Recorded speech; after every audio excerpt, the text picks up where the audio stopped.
Hey hello everyone, I hope সবাই খুব ভালো আছেন। আমিও খুবই ভালো আছি। তো আমাদের একটা নিউ ব্লগ নিয়ে তোমাদের সামনে হাজির হয়ে গেছি, তোমাদের সবার প্রিয় কাবেরিকা। তো চলো ভিডিওটা শুরু করা যাক। এটা কিন্তু ছিল রাখি পূর্ণিমার ভিডিও। তোমরা সবাই জানো এই বছর আমি রাখি পরাতে পারিনি। তো তোমাদের সবার রাখির দিন হয়তো খুব ভালো কেটেছে, আমার খুব একটা ভালো কাটেনি। তো বাড়ির পাশে হচ্ছিল ঝুলন, সেখানেই আমরা যাচ্ছিলাম। তো তোমরা সবাই দেখতেই পাচ্ছ আমি রেডি হয়ে বাইরে বেরিয়ে পড়েছি। আজকে না আমার রেডি হতে বেশি টাইম লাগেনি, মাত্র 10 মিনিট আমি রেডি হয়ে গেছি, পুরো ম্যাগির মতন। যাই হোক, আমরা রাস্তায় বেরিয়ে পড়েছি। সারাদিনটা না ওয়েদারটা খুব ভালো ছিল, কিন্তু রাস্তায় বেরিয়ে দেখছিলাম হালকা একটু ঝিরঝিরে বৃষ্টি ছিল। তো তাতে আমার কি, আমার ঘোরাতে আমি ঘুরবো। এটা কিন্তু একটা শিশু উদ্যান পার্ক, রাধা গোবিন্দ মন্দিরের সামনে। তো এই পার্কের ভিতরে জ্যান্ত ঝুলন হয়েছিল, আমি না এটা সেইভাবে খুব একটা দেখিনি। আর আমাদের বনগাঁয় ঝুলন বলতে আমার শ্বশুরবাড়ির এলাকাতে ঝুলন হয়, শিমুলতলাতে, আর কোথাও হয় না ঝুলন। তো ভাবতে পারিনি যে এলাকায় এসে বিয়ে হয়ে যাবে আর ঝুলনটা এত কাছ থেকেই দেখতে পারবো। দেখো ছোট ছোট খুদেরা কি সুন্দর, কেউ কৃষ্ণ সেজেছে, কেউ রাধা সেজেছে, মানে যে যেরকম পেরেছে সেরকম সেজেছে, গো অ্যাজ ইউর লাইক। তো যাই হোক, খুবই ভালো লাগছে বাচ্চাদের এরকম সাজ দেখে। আমার তো ভীষণই ভালো লাগে এরকম ছোট ছোট বাচ্চাদের এত সুন্দর সুন্দর কিউট কিউট সাজ। তোমাদের ওখানে কোথায় কোথায় জ্যান্ত ঝুলন হয় সেটা কিন্তু অবশ্যই জানিও। আর গাইস, আমার কপালটা সত্যি খুব ভালো ছিল, আমি ঢোকার 5 মিনিট পরে ওরা বেরিয়ে গেছিলো, কারণ অনেক ছোট ছোট বাচ্চা তো, ওরা সেই সন্ধ্যের থেকে আছে। আর আমি গেছিলাম রাত 8টার সময়, তো তখন ওদের টিফিন খাওয়ার টাইমও ছিল, ওই জন্য পার্ক বন্ধ করে দিয়েছিল। আর একটা মজার বিষয় কি বলতো, ছোটবেলাতেই এই ঝুলনে বাবা মায়ের হাত ধরে আসতাম, আর এখন দেখো বরের হাত ধরে যাচ্ছি। তো পার্থক্য এটাই যে আগে আসতাম বাবা মায়ের সাথে আর এখন আসছি বরের সাথে, কিন্তু ঝুলন কিন্তু একটা বছরও মিস যায়নি। আমরা সেই আমাদের বাড়ির ওখান থেকে ঝুলন দেখতে চলে আসতাম। আর আমার বাবা এমনই একটা মানুষ, কোনো ওকেশনে আমাদের ঘুরতে যাওয়া বন্ধ দিত না। মানে বাবা যে বলতো তোরা রেডি হয়ে থাকবি, আমি তোদের এসে নিয়ে যাবো, এটাই খুব ভালো লাগে। দেখো তোমাদের সাথে কথা বলতে বলতে মেন ঝুলনের ওখানে আমরা চলে এসেছি। এই দেখো পেছনে রাধাকৃষ্ণ দোলনায় দুলছে, আর সামনে আমাদের ছোট্ট একটা গোপু সোনা।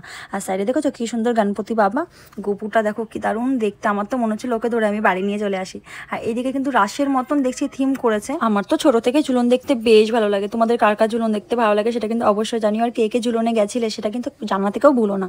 তো চলো আজকে কিছু কমেন্ট তোমাদের সাথে আমি শেয়ার করি। তো রাখি বই তো আমাকে লিখেছে, দিদি ভাই তোমাকে না আমার খুব ভালো লাগে। থ্যাংক ইউ রাখি, এরকম ভালো ভালো কমপ্লিমেন্ট পেতে কার না ভালো লাগে, তোমরাই বলো গাইস, আমার তো খুবই ভালো লাগে।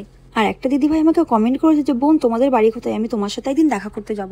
তো তোমরা কম বেশি অনেকেই আমার বাড়ির অ্যাড্রেসটা জানো, ফুলফিল অ্যাড্রেসটা তোমরা কেউই জানো না। তো চলো আজকে তোমাদের সাথে আমার অ্যাড্রেসটা আমি শেয়ার করে দিই। আমার বাড়ি হচ্ছে উত্তর 24 পরগনা জেলার বনগাঁ এলাকায়, ওয়েস্ট বেঙ্গলের মধ্যে।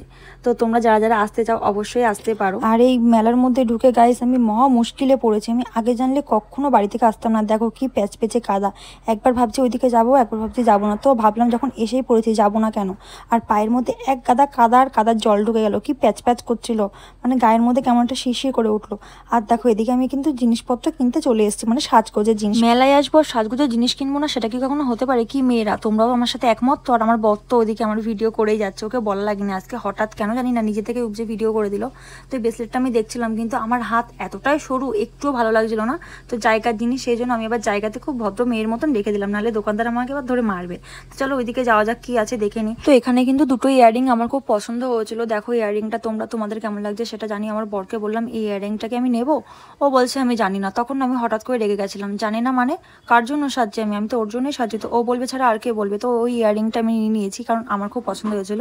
তো লাস্টে বর বললো হ্যাঁ নিয়ে নাও। আর এখানে গাইস এসে আমার চোখ ধাঁধিয়ে গেছে, কোনটা ছেড়ে কোনটা নেবো আমি বুঝে পাচ্ছিলাম না। তো অবশেষে এই ব্ল্যাক কালারের ইয়াররিংটা আমি নিয়েছি। আমি জানতাম না আমার বর ভিডিও করছে, হঠাৎ করে পেছন দিকে তাকিয়ে ফোনের দিকে তাকিয়ে দেখি যে ভিডিওর ক্যামেরা অন হয়ে রয়েছে। তো যাই হোক, আমি একটু ভালো এক্সপ্রেশন দিয়ে দিলাম, আর এই ইয়াররিংটা আমি নিয়ে নিয়েছি। আর মেলা থেকে যেই খাওয়া দাওয়া করে বাড়ির থেকে রওনা দিচ্ছিলাম, সেই কি জোরেই বৃষ্টি শুরু হয়েছে। মানে এতক্ষণ কোনো বৃষ্টির বালাই ছিল না, যখনই আমরা বেরোবো তখনই বৃষ্টি স্টার্ট হয়ে গেল। তো বৃষ্টিতে আটকা পড়ে গেলাম 20 মিনিট মতন। আর আমাকে দেখে তো আমরা বুঝতেই পারছো যে আমি কি পরিমাণে ভিজে গেছি। তো যাই হোক, বৃষ্টি একটু থামলে আমরা বাড়িতে চলে এসেছি। তো আজকের এই ব্লগটা কেমন লাগলো সেটা কিন্তু অবশ্যই জানি। দেখা হচ্ছে নতুন একটা ভিডিও নিয়ে তোমাদের সঙ্গে। আজকের মতো ভিডিও এই পর্যন্ত, tata bye, good night everyone, সবাই খুব ভালো থেকো। আর হ্যাঁ, ঝুলনের মেলায় কে কোথায় গেলে, কার ওখানে কেমন ঝুলনের মেলা হলো সেটা কিন্তু অবশ্যই জানিও। টাটা।